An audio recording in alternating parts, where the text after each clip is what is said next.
5 heures du matin, la journée commence. Les talibés, les élèves des écoles coraniques font leur toilette dans l'obscurité. Il n'y a pas d'électricité, il n'y a pas d'eau, et le premier puits est à une centaine de mètres de l'école.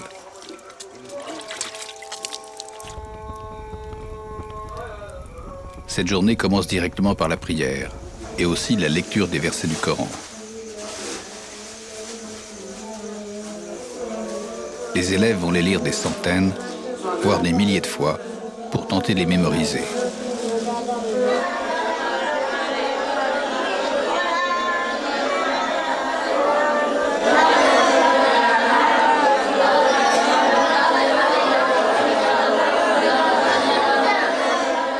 Après la première récitation du Coran, il est cette fois 6 heures du matin, les talibés vont partir mendier. La mendicité, prônée par le texte sacré, doit leur apprendre l'humilité. Cet homme, auquel il serre la main en signe de paix, à l'aube de la journée, est leur maître religieux. C'est lui qui fait office de marabout. Il se nomme Ibrahim.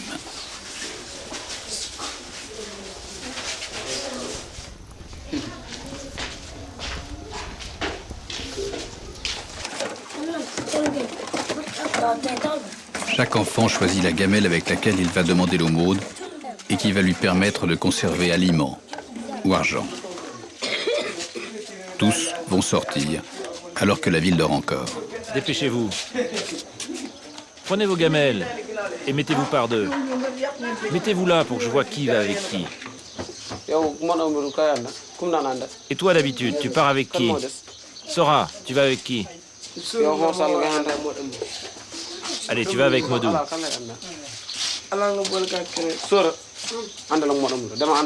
Allez, venez. Sourou, où es-tu?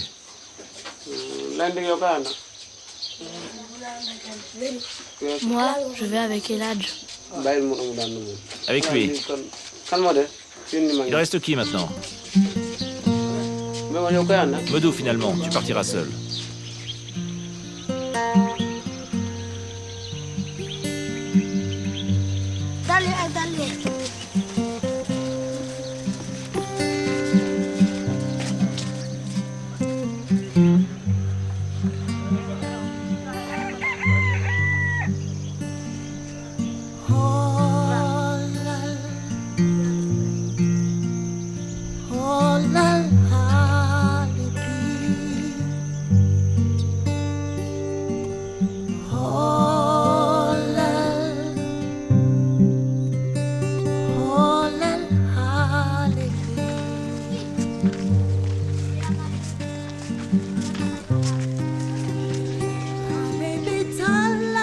Les enfants de l'école d'Ibrahim, que l'on nomme au Sénégal une dara, vont rejoindre des centaines d'autres talibés qui gagnent le centre de la ville pour mendier ou trouver du travail.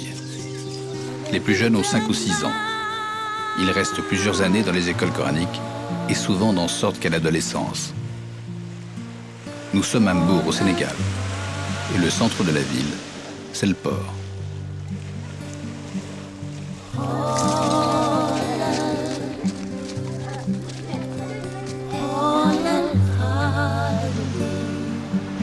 Je suis arrivé ici au mois d'avril, en pleine saison sèche. Je suivais une affaire de vol de bateau et j'avais abouti, presque par hasard, sur cette partie de la côte sénégalaise. Mbour est situé à 80 km au sud de Dakar. C'est un port de pêche actif, vivant, le deuxième du pays. Un port plein d'animation autour des pirogues qui partent rarement plus d'1 ou 2 jours en mer. Mbour est jumelé avec Concarneau, qui lui a offert son usine à glace. On y célèbre la fête des filets bleus, le même jour qu'en Bretagne. Mais ce n'est pas cela qui a retenu mon attention. Ce qui m'a frappé, ce n'est pas l'abondance du poisson, ni les techniques traditionnelles de pêche, mais les enfants. Ces milliers d'enfants qui, quelquefois, ne revoient pas leurs parents pendant plusieurs années. Ces enfants dépenaillés, mendiants ou au travail, en charge de toutes les basses besognes du port.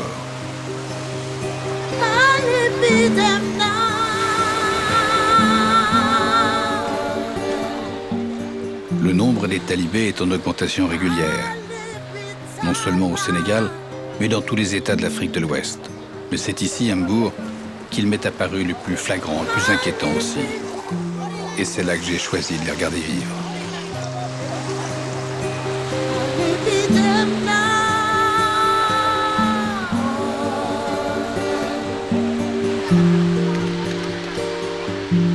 Les enfants n'aiment pas être filmés.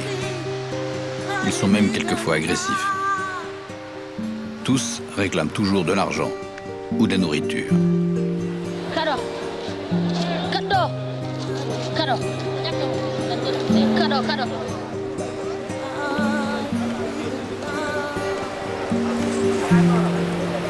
Tous ces enfants, c'est des talibés.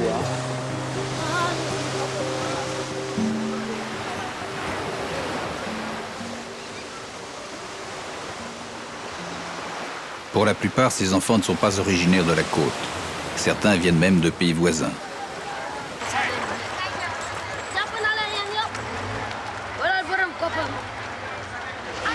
Les talibés forment des bandes soudées, dans lesquelles les enfants sont solidaires les uns des autres. Ils m'ont dit ici, à Mbour, parce que le port est relativement plus riche que la campagne sénégalaise. Dans la majorité des daras, leur maître leur demande de rapporter une certaine somme d'argent. S'ils n'y parviennent pas, ils risquent de lourdes sanctions.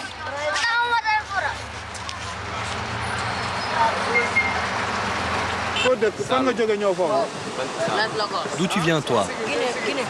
Il vient de Guinée, c'est un Guinéen. C'est un Guinéen. Est-ce que tu te rappelles de ton père? Tu as déjà vu ton père? Non, son papa, il n'a jamais connu depuis qu'il est là. Il ne sait pas. Il n'a pas vu son papa depuis qu'il est là.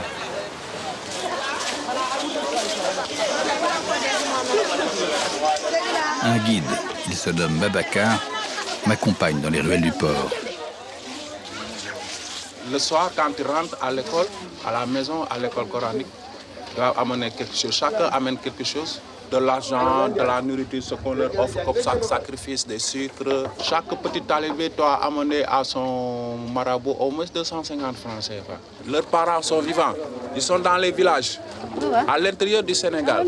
Comme ils ne peuvent pas leur nourrir ou s'occuper d'eux, ils préfèrent confier ça à des maîtres coraniques pour qu'ils les éduquent. Mais ce n'est pas tous les maîtres coraniques qui éduquent bien les enfants, tu as vu. Pas toute la journée à traîner, à demander des choses comme ça. Des fois même, ils volent pour s'en sortir. Combien tu dois ramener chaque jour?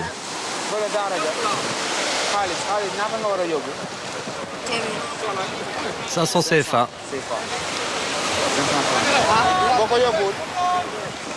S'ils ne l'amènent pas, on va les taper. On va lui casser la gueule. Les pratiques des marabouts ne choquent pas. Dans leur majorité, les Sénégalais semblent les accepter. Hein? Bon, il a dit que le système est bon, le système des talibés. Est-ce qu'il serait d'accord pour que ses enfants mendient? Il a dit oui, il est d'accord.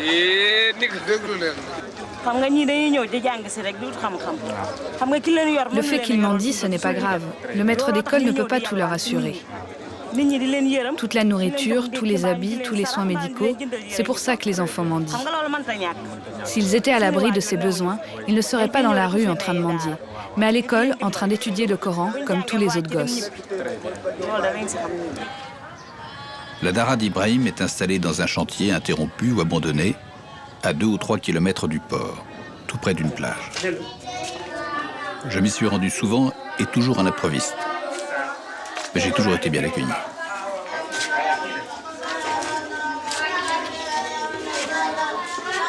Toute la journée, les enfants alternent les périodes d'apprentissage du Coran et de mendicité. À savoir, 8 heures de mendicité et 9 heures de Coran. Autrement dit, la plupart du temps, ils sont abrutis de sommeil.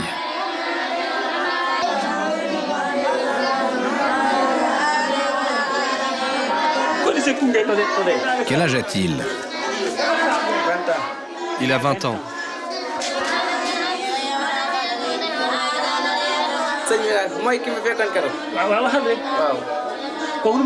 Il dit que c'est son papa qui tient la Dara. Quand son papa est absent, c'est lui qui s'en occupe. Il fait l'intérim.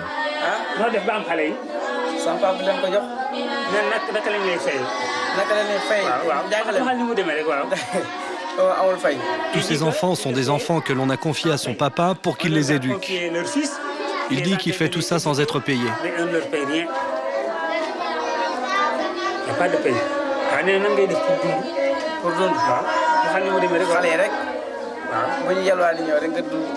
les enfants vont faire la mendicité, Quand les enfants vont faire la mendicité, ils partagent avec eux. Vous pouvez nous faire visiter l'école? D'accord.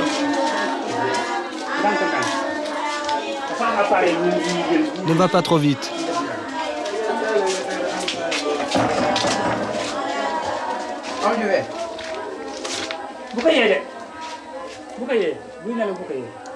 Voilà, c'est là où dorment les enfants.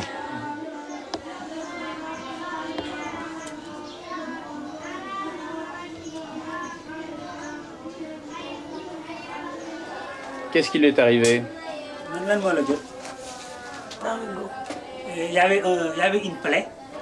Après ça s'est aggravé. Il avait une plaie et c'est aggravé. Qu'est-ce qu'il a, cet enfant? Il a mal, il a des maux de ventre. Pourquoi il ne va pas à l'hôpital? Il dit qu'il n'a pas d'argent pour l'amener à l'hôpital. Est-ce qu'il y a souvent des talibés qui meurent, des petits talibés qui meurent?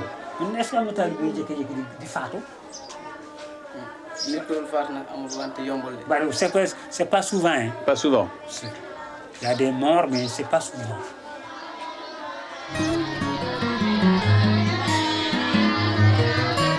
Dans ce type d'école coranique, les enfants apprennent le Coran et rien que le Coran. Ils ne connaissent pas la signification des mots qu'ils prononcent. Le marabout leur ordonne simplement de mémoriser ce qu'il a écrit sur leur tablette. Le sens de ces mots ne leur sera révélé que bien plus tard. À l'issue de plusieurs années d'études, les talibés devront être capables de réciter les 600 pages du livre sacré d'une traite. Ce que l'on appelle faire le kamil.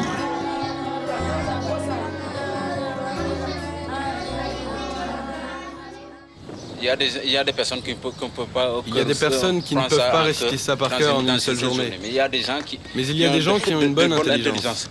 Ils prennent ça le matin et le soir, ils ont terminé.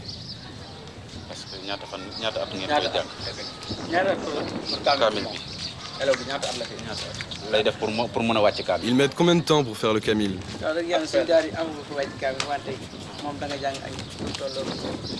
6 ans. 6 ans. Un enfant intelligent, mais 6 ans. Les études que nous faisons ici, dans la Dara, ça n'a rien à voir avec l'école française.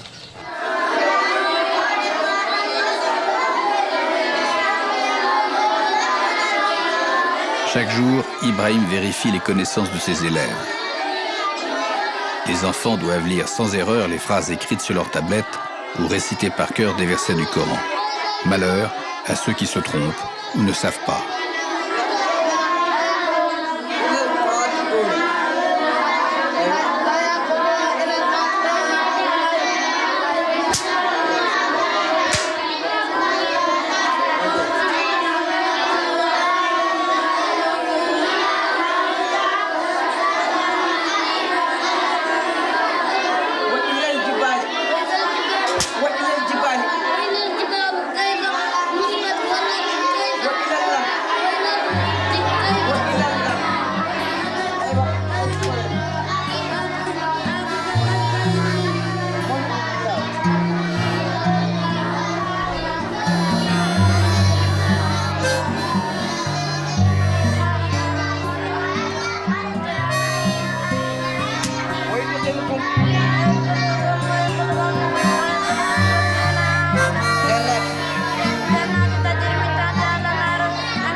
Partez maintenant et allez prendre vos gamelles.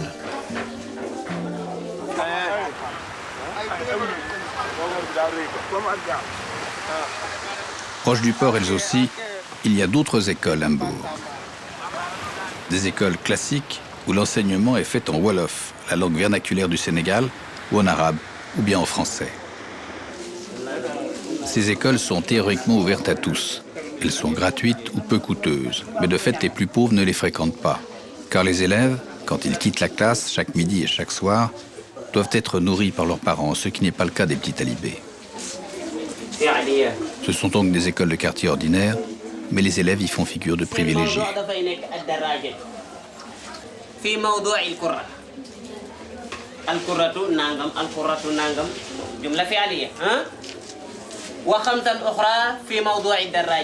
C'est les enfants qui sont ici du quartier. C'est leurs parents qui les ont envoyés ici. Ils vivent chez eux. Chacun ou chacune des élèves vient d'une maison. La maison de son papa ou bien la maison de sa mère. Ils dorment chez eux. C'est une kër, dans leur maison.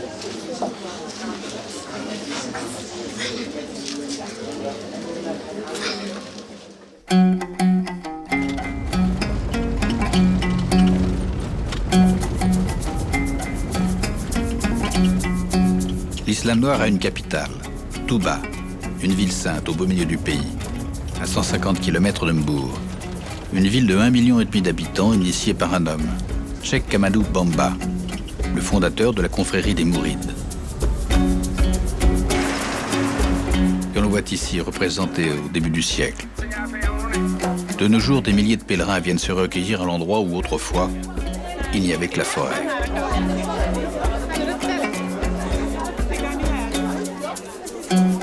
Ici, la loi de Dakar n'a que peu d'importance. Les califes, les fils et le petit-fils de Cheikh Amadou Bamba ont obtenu que leur cité soit pratiquement autonome. Ici, seul compte la foi et un peu les affaires.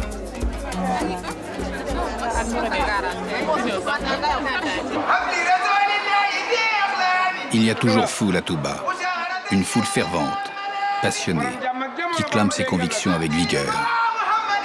borom suba ngoon jërëjëf Serigne Fallou Mbacké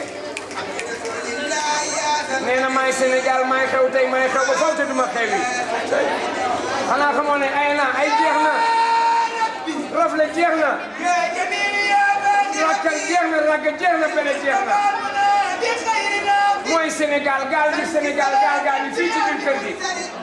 L'homme noir a été discriminé dans cette colonisation, dans l'esclavage. Mais l'univers de ce monde appartient à la race noire. On ne peut pas ne pas le faire. L'Afrique appartient, c'est le berceau de l'humanité.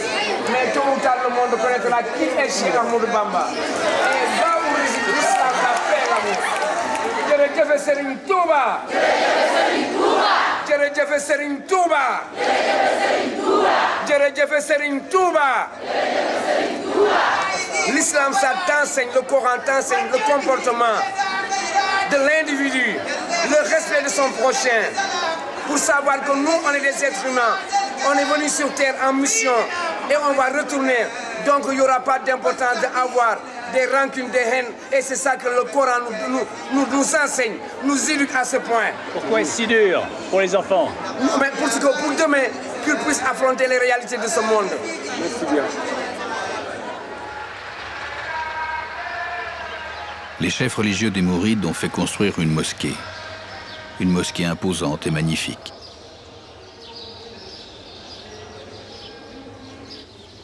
D'année en année, le bâtiment a pris de la surface. Il couvre désormais plusieurs hectares de coupoles, de minarets, de salles de prière, pour lesquelles rien n'est trop beau, rien n'est trop précieux. Là, vous avez ce rose, c'est du rose de Portugal. Ah oui. Tout ce marbre rose, c'est du rose de Portugal. Et qui a été fait par le 5e fils de Cheikh Ahmadou Bamba qui s'appelle Cheikh Saliou Mbacké. Et là, ce rose blanc que vous voyez, ça c'est du blanc de Carrara d'Italie, le marbre blanc.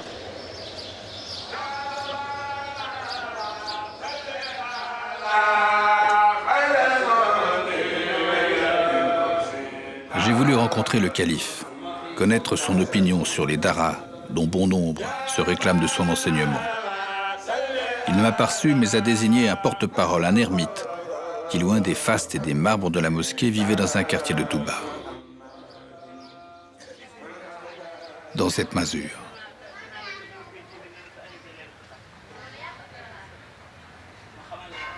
C'est interdit par l'islam. C'est les gens qui ont des mauvais cœurs, qui enseignent et qui frappent.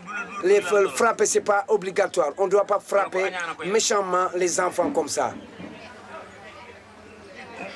À l'avenir, qu'on va prendre en charge ces enseignants, les mettre dans de très bonnes conditions pour que ces enfants ne vont plus se retrouver dans la rue à manger.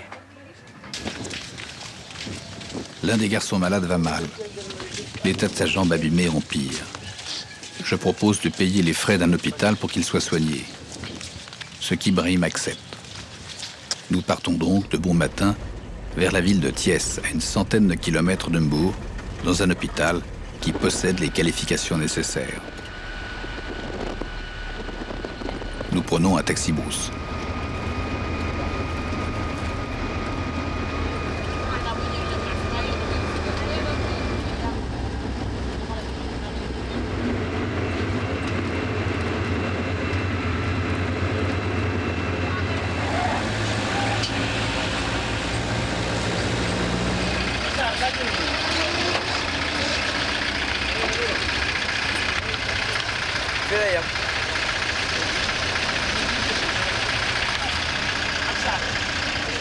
Une fois à Thiès, nous rejoignons le père d'Ibrahim, le véritable marabout.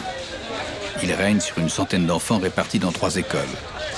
Pour la circonstance, il a abandonné son domicile de Dakar pour surveiller l'opération.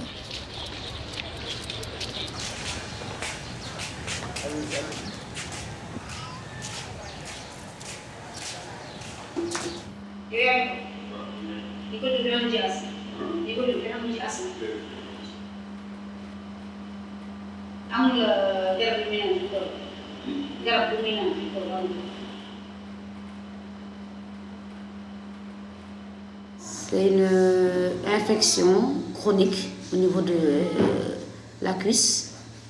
Et dans ses antécédents, on a trouvé qu'il était tombé d'un arbre il y a 2 mois. 2 ans. 2 ans. Sans être soigné, sans rien du tout. Et on peut penser peut-être que c'est lié à ça. Mais dans les Dara, en tant que tel, il n'y a pas beaucoup de soins, je crois. Je crois qu'il n'y a pas vraiment de soins sur place. Est-ce que, par exemple, vous avez eu le cas d'enfants qui sont décédés après ou des mauvais traitements ou parce qu'ils n'ont pas été soignés? Est-ce que ça arrive? Je ne pourrais pas affirmer, parce que je n'en ai pas vu, moi, quelqu'un qui a été châtié jusqu'à la mort, mais j'en ai entendu parler. Le garçon va mieux aujourd'hui, même s'il ressent encore une douleur à la cuisse. Il vit toujours dans la Dara d'Ibrahim, sous l'autorité absolue du marabout.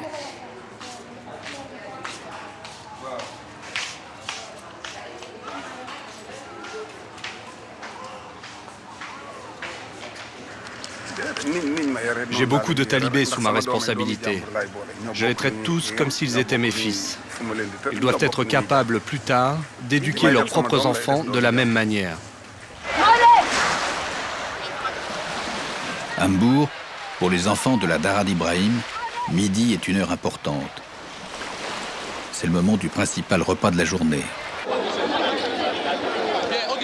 Ils cessent de mendier ou de travailler et rapportent ce qu'ils ont reçu. De la nourriture, dont des poissons, un peu d'argent, un peu n'importe quoi.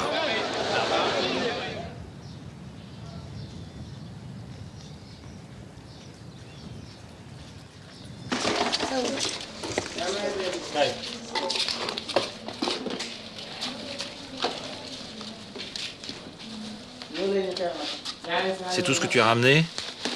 Ouvre-les tous.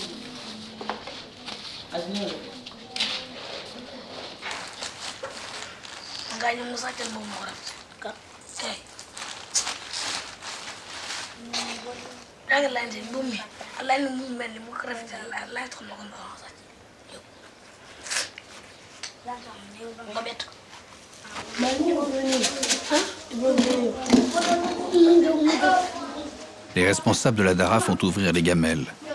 Ils les sélectionnent et gardent pour eux les meilleurs plats, ceux qui leur paraissent les plus appétissants.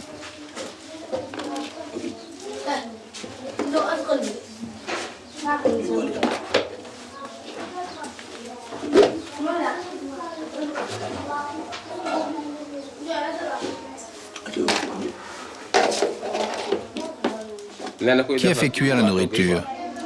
C'est les gens qui leur donnent, dans toutes les maisons alentours. Dépêchez-vous de vous laver les mains avant de venir manger et asseyez-vous par groupe.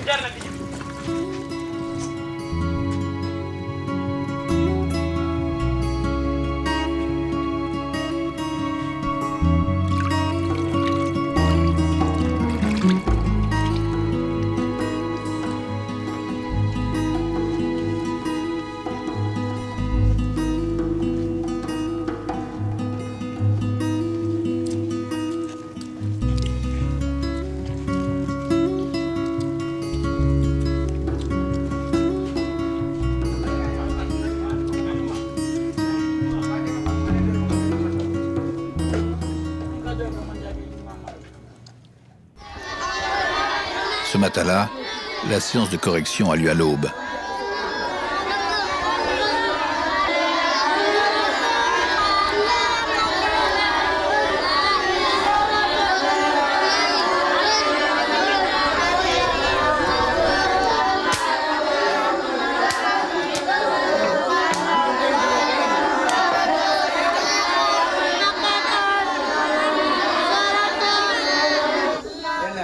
Vous pouvez arrêter, c'est l'heure d'aller mendier.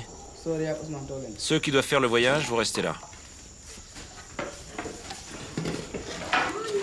Les plus âgés des talibés de la Dara d'Ibrahim se préparent à quitter l'école.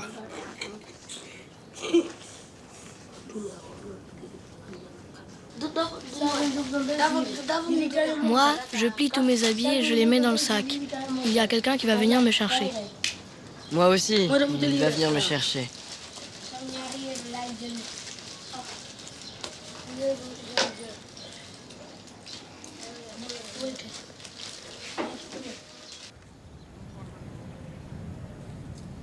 Pas question de vacances, de repos ou de visite dans les familles, mais un ordre du marabout, le grand marabout qui vit loin.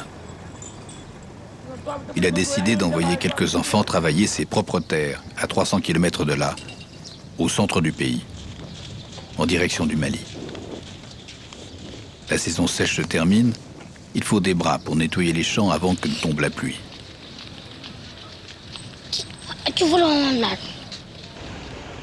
Ils partent de bon matin vers la gare routière, presque 1 kilomètre de marche.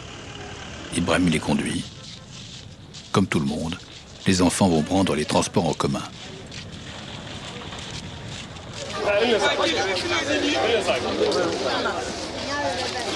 Ils exultent, ravis du voyage.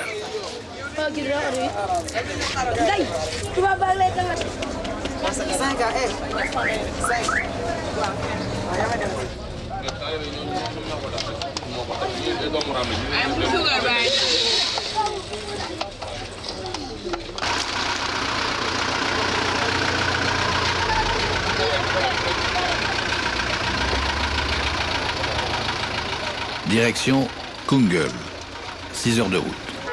Koungheul est situé dans la partie centrale du Sénégal, loin dans les terres. Tous les enfants de la Dara sont originaires de cette région, comme d'ailleurs le marabout et ses aides. Ils sont partis à Mbour pour des raisons économiques, parce que c'est là qu'est l'argent. Mais tous sont ravis de revenir au pays. À Koungheul, l'ambiance est différente de celle de Mbour. Pas de correction, moins de phrases du Coran et plus de courses dans la campagne. Les enfants semblent heureux.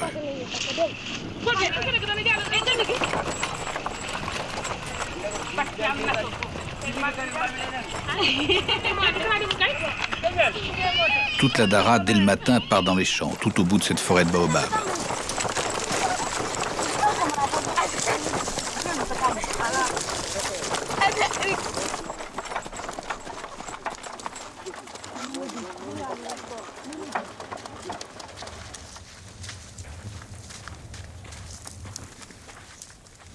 Il s'agit de nettoyer les champs, d'en enlever la moindre brindille, de laisser le sol net, comme neuf.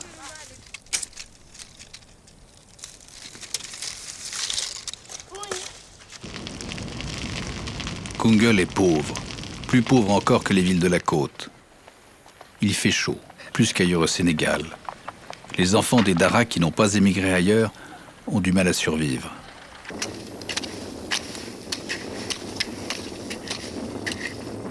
Ici, on cherche des morceaux de ferraille, mais on n'en a pas encore trouvé.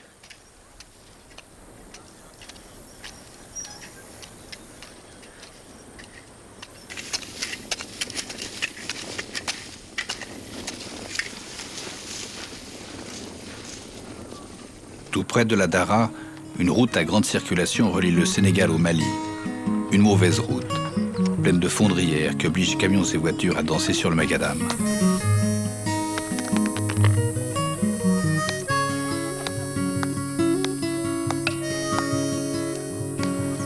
Les talibés bouchent les trous et tendent la main aux chauffeurs qui passent.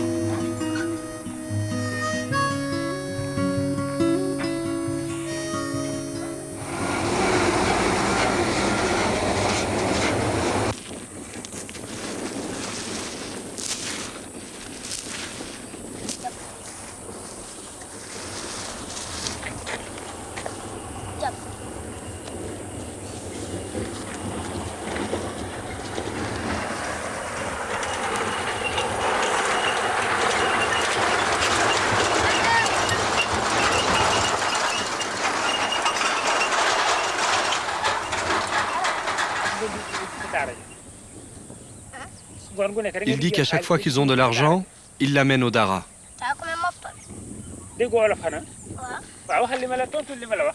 Qu'est-ce que tu vas faire avec ça?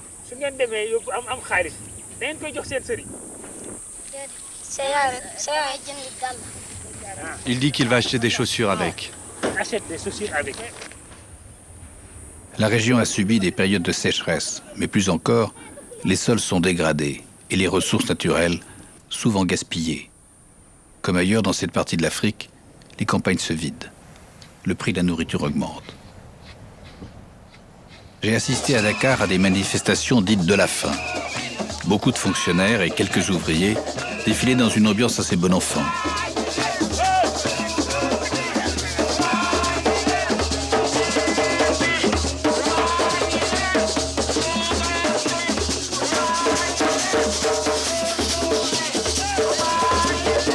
Parmi ces femmes et ces hommes, des spécialistes de l'éducation, eux aussi inquiets, effrayés par la montée du phénomène talibé dans leur pays. C'est une catastrophe.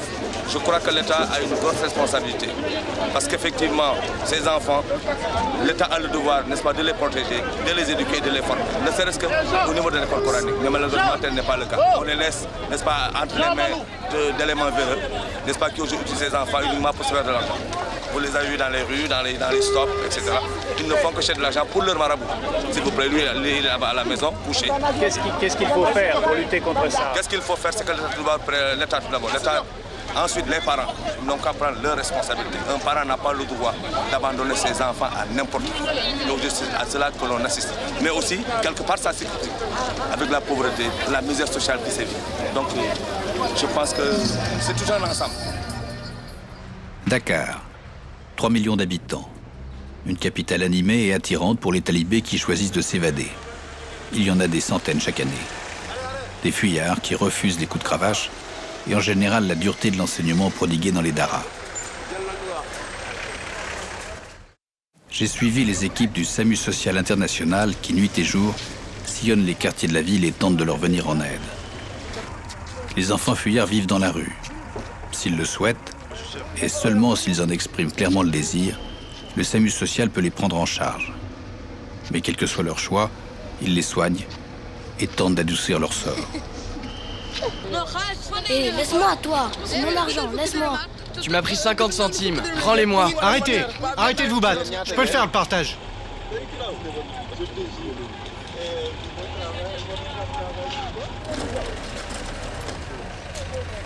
Les anciens talibés vivent en bande et comme auparavant, ils mendient pour subsister. Mais la prière et le Coran sont loin.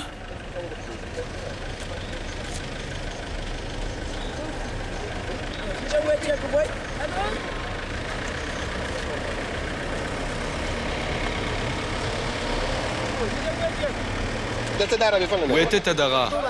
À Touba. Et pourquoi il est parti?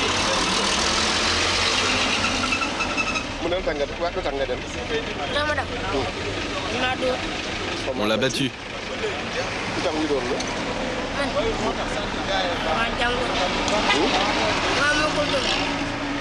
Il avait mal appris sa leçon, alors il a été battu. Et vous, est-ce que vous priez toujours? Et toi, est-ce que tu pries toujours? Non.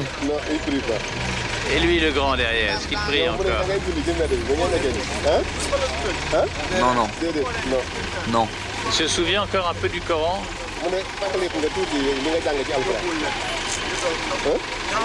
Non, non. Tu peux réciter quelques versets? Non. C'est pas trop dur de rester dans la rue? Des fois, c'est difficile de dormir dehors. Pourquoi? Parce que les grands, quelquefois, ils nous frappent.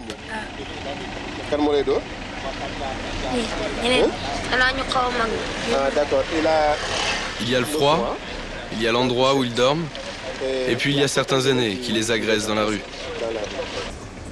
Patrouille encore que les équipes du SAMU social nomment les maraudes, mais cette fois en pleine journée. Nous roulons vers l'est de la ville, à quelques kilomètres du centre. Après être restés plusieurs mois ou plusieurs années dans la rue, les talibés en fuite se regroupent parfois pour vivre entre eux, à l'égard du reste de la population. C'est le cas ici, dans une sorte de bidonville au fond d'une cuvette, à côté d'une centrale d'épuration désaffectée. Le lieu n'a pas de nom, on y jette les ordures. Et personne, mis à part les enfants ou adolescents qui y vivent, ne s'y risque, de nuit comme de jour. La drogue circule. Les enfants imbibent un morceau de tissu de diluant et le sucent toute la journée. Cela s'appelle le ginz. Qu'est-ce que tu respires comme ça? Dis rien, dis rien. Je sais que c'est pas bien, mais je me sens mieux avec ça. Et ça lui fait pas mal à l'estomac ou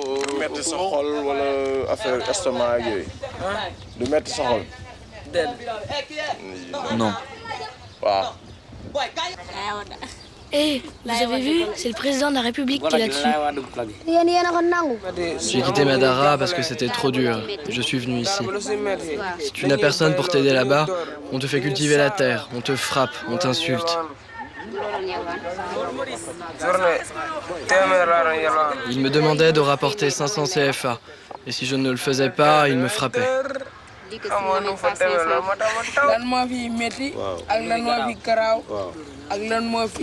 Tais-toi.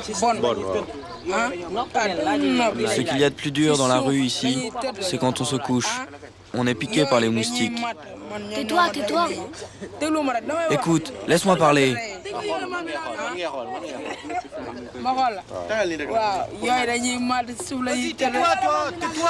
Des fois, la nuit, il y a des petits qui se font violer par les plus âgés. Arrête. Tais-toi. Non, laisse-moi parler. C'est des garçons comme nous, mais plus âgés. Hé, tais-toi, tais-toi.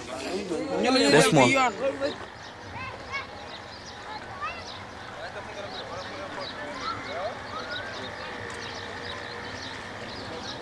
Les gens du SAMU social descendent rarement dans le bidonville. La camionnette attend, en haut du ravin, que les talibés qu'ils souhaitent viennent se faire soigner. De l'avis des médecins, ils sont tous les jours plus nombreux.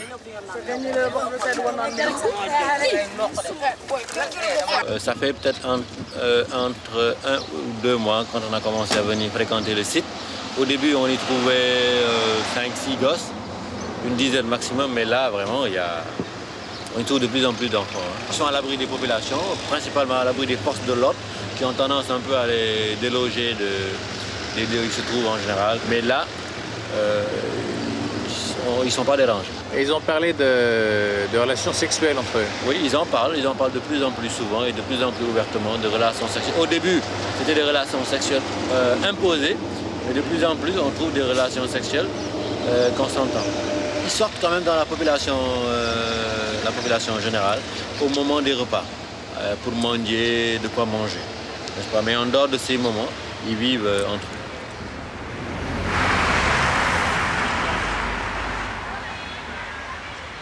J'ai voulu savoir ce que les autorités sénégalaises avaient l'intention de faire pour endiguer cette marée d'enfants dans les daras comme dans les rues. On m'a dirigé vers Rawan Bay, un intellectuel musulman, ancien directeur de l'Institut islamique et membre actif d'une association œuvrant en faveur des talibés. Marabout, c'est une étiquette que les gens collent à qui ils veulent. À l'origine, c'était un enseignant. Bon, mais avec le temps, le terme finit par être totalement galvaudé. On ne sait plus qui est qui. Sous peu, ici au Sénégal, ce problème de mendicité des talibés sera résolu si Dieu le veut. Parce que toutes les initiatives qui sont actuellement mises en chantier permettent de bien augurer de ce futur plus ou moins reluisant, radieux, tout à fait, en tout cas, très acceptable. Ce qui va se faire, c'est en les fixant dans leur milieu d'origine. Le marabout était un cultivateur. L'État va lui donner un petit lopin de terre qu'il va cultiver avec ses enfants, avec ses talibés. En milieu rural, le problème a toujours été ainsi depuis des siècles. La récolte des petits produits qu'il aura cultivés permettra de subvenir à ses besoins et à celui des enfants, des talibés. Après cette rencontre, j'ai quitté le Sénégal, mais j'y suis revenu plusieurs fois, espérant toujours voir un changement, une modification dans les comportements qui correspondraient aux espoirs de Rawan Bay. Ce que j'ai vu, c'est d'abord la transformation de la campagne.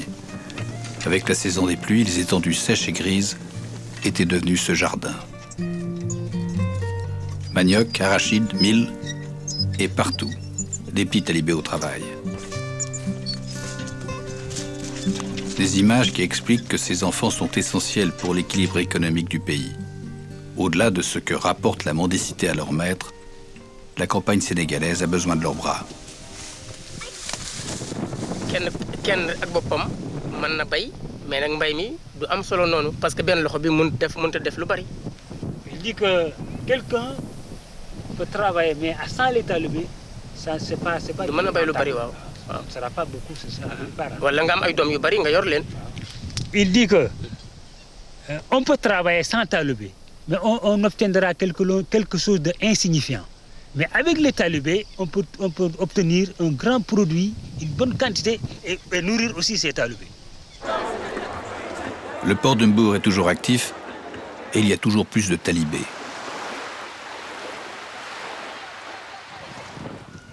Quant au nombre de daras, il ne diminue pas, bien au contraire. Chaque maison de la périphérie de la ville semble abriter un essaim d'enfants.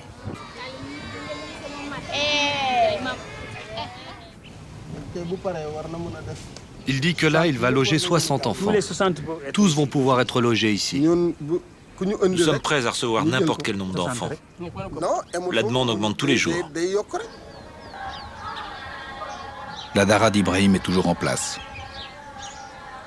J'y reverrai les mêmes scènes que celles que j'avais filmées quelques mois plus tôt. La même terreur.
Les talibés sont 50 ou 100 000, selon l'UNICEF.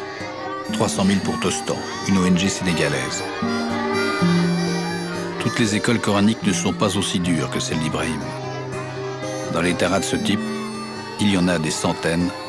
Peu des élèves seront plus tard capables de trouver un métier. Beaucoup essaieront de partir, ou ils continueront à mendier.